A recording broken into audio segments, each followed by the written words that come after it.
All right, guys, happy Monday. You got me and the amazing Lissette Hurtado here. And today we're talking about, hey, I'm thinking about selling. I'm ready to sell. What do I do now, right? So we're going to go through all the different things that I would be focused on as a seller. And I see it all the time. Lissette sees it all the time.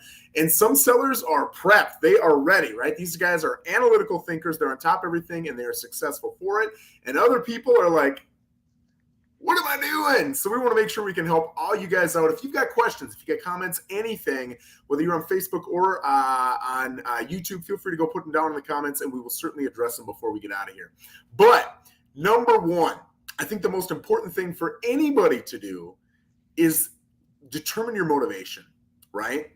And I know that's such a salesman thing to say, right? We talk about this when we're role playing and everything else.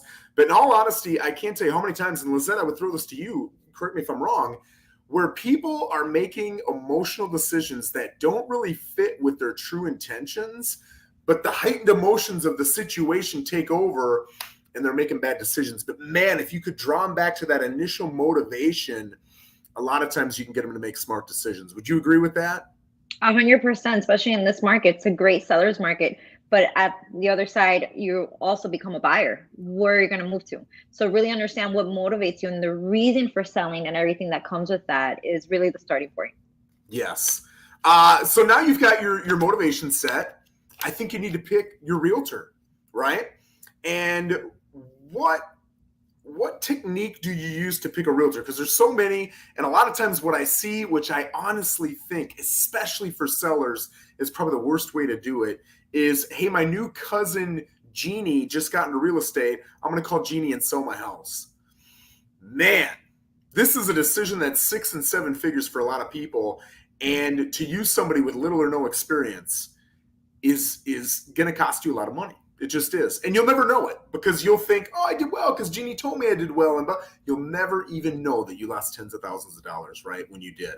So one of the biggest things that I want to look at is Google reviews. You're going to see how happy people are with those people based on Google reviews. You're also going to see there are a lot of incredible agents out there who don't put in the effort to build up their Google page.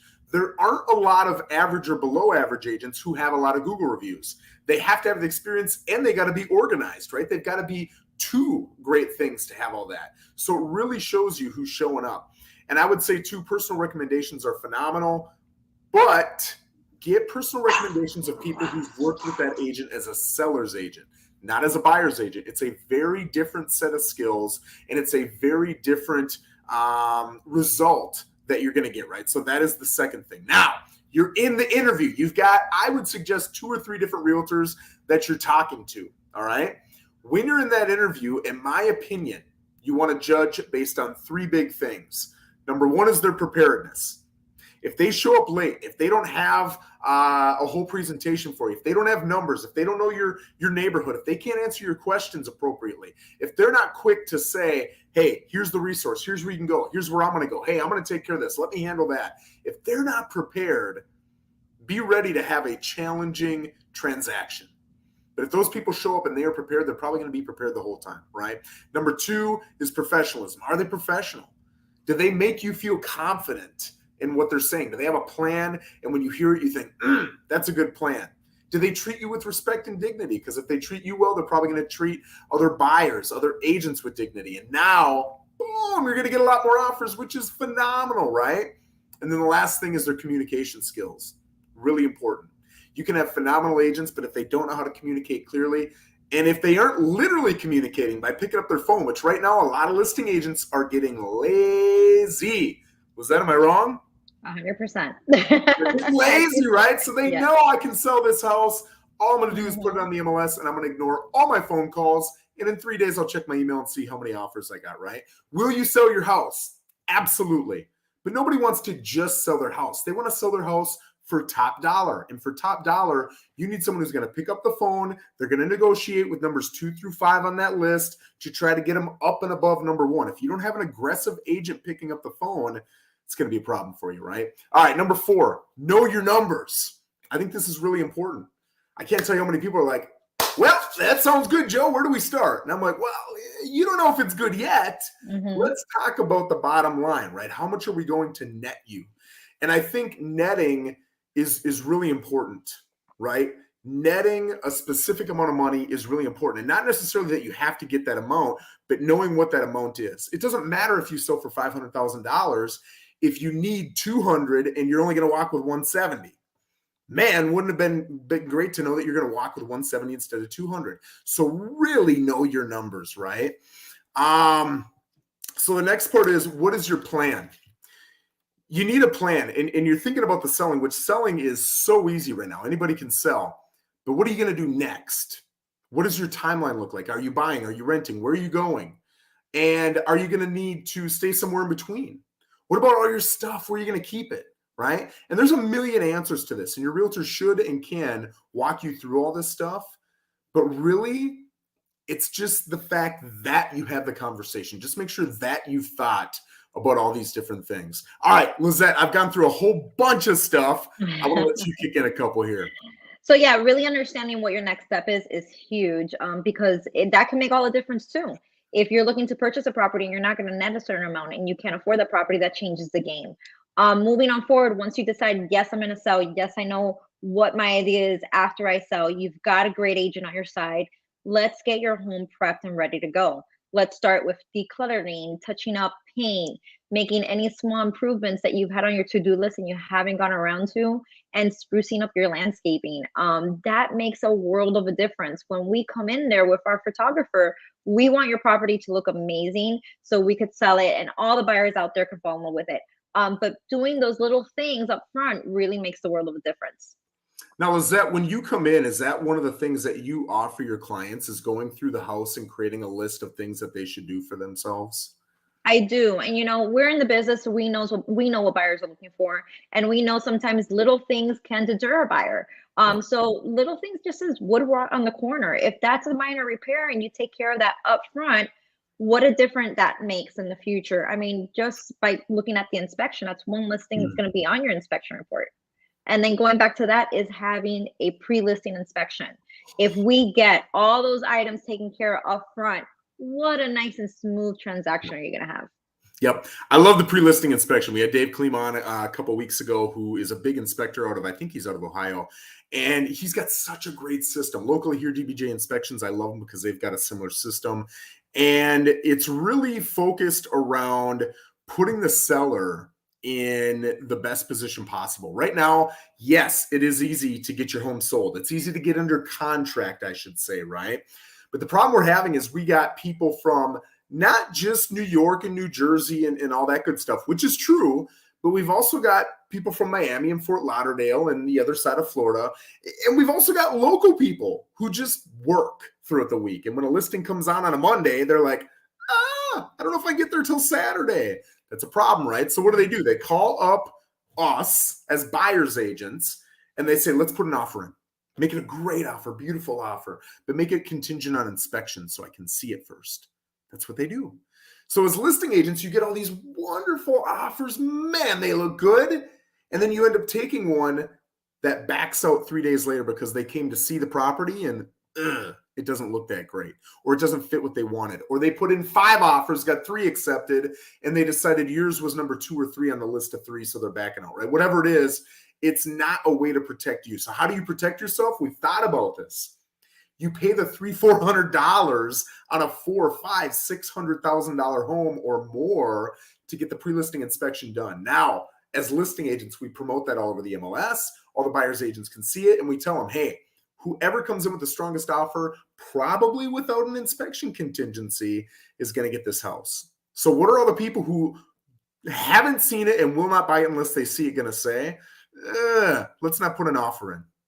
So it strains out all of those not serious buyers, right? You can see all the problems. If you're happy with the problems, let's move forward. If you're not happy with the problems, save us all the headache and get out of here, right? That costs you $300-$400. Sometimes you'll have 2. We just had one, right? It wasn't us, but I saw this with Devin from DBJ. He does what's called an 11-month inspection, right? Where if you bought a home new construction, the warranty, a portion of that warranty covers you for 12 months. So he does what's called an 11-month inspection, checking to see if there's any defects from the builder, forcing them to come in and fix those before the 12-month is up. It's brilliant, man. It makes sense. And I forget the number he brought up, but it was like 90+% of the time, he comes up with more issues than the cost of his inspection, right? So it makes sense almost every single time. So he did this, new construction, Port St. Lucie, and honestly, a big name builder. And they went up in the attic. There wasn't a stitch of insulation, none. And he had photos of it. And I thought, holy smokes. And it was an honest error. In my professional opinion, it wasn't a very professional and organized error. It's something you certainly should add a checklist on, but it's something that a human could have made the mistake on, right? Mm-hmm. And now instead of getting that home pending, and then their inspector goes up and finds that, and whoo, it's a train wreck. And whatever that is, I don't even know what that costs, but let's just say it's a $4,000. I have no idea what that costs. Let's say $4,000. You think they're going to ask you for $4,000? No buyer's asking you for $4,000. They want it for $6,000. So I want $6,000 off the price, right? They're going to take you to town for that thing. So you might as well get it done up front, right? Get those nice, clean, beautiful offers. I hate to go that deep in a pre-listing inspection, but so few people do it, and it is so beneficial. I really just wanted to go a little bit deeper on that. So Lissette, what's next? We got the pre-listing inspection now. So you got your pre-listing inspection. Talk to your agent about showing times. When are you going to be available? What are you comfortable with? Some people have a flexible schedule and they allow people in showings throughout the day when they're not home. And, once they're home from work and they're tired, they don't want showings.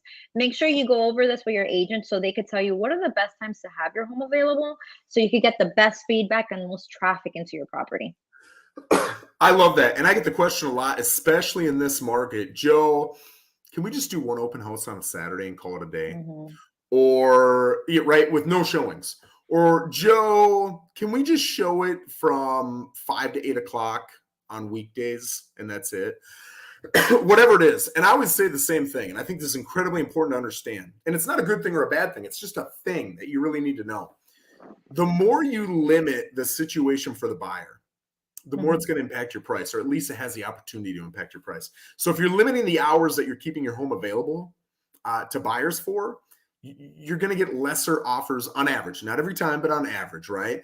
If you have to have a 60-day close or a 90-day close, if you have to have, hey, let's close right now, but I want to lease it back for 30 or 60 days. If you, whatever goofy thing you need, if you need a cash buyer, I have to have a cash buyer.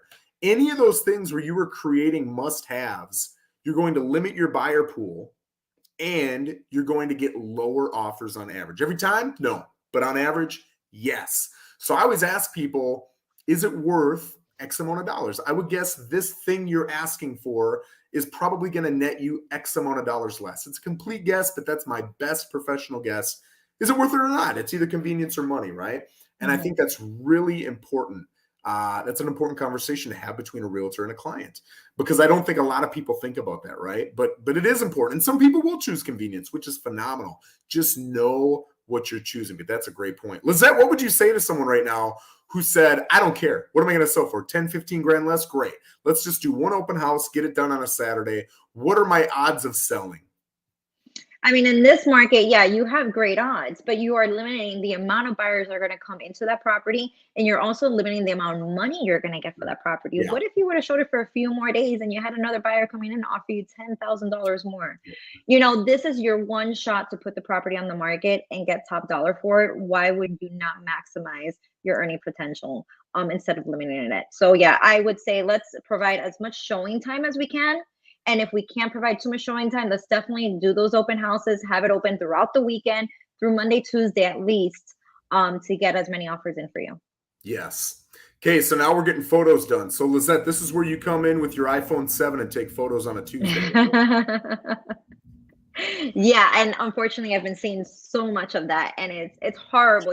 We have all these resources as agents. We know so many people that are in the industry and take beautiful photos, drone pictures. We could do layouts of your property. And when you have an agent that just does not put the effort or the money behind it, we have a budget that we use for marketing for your property.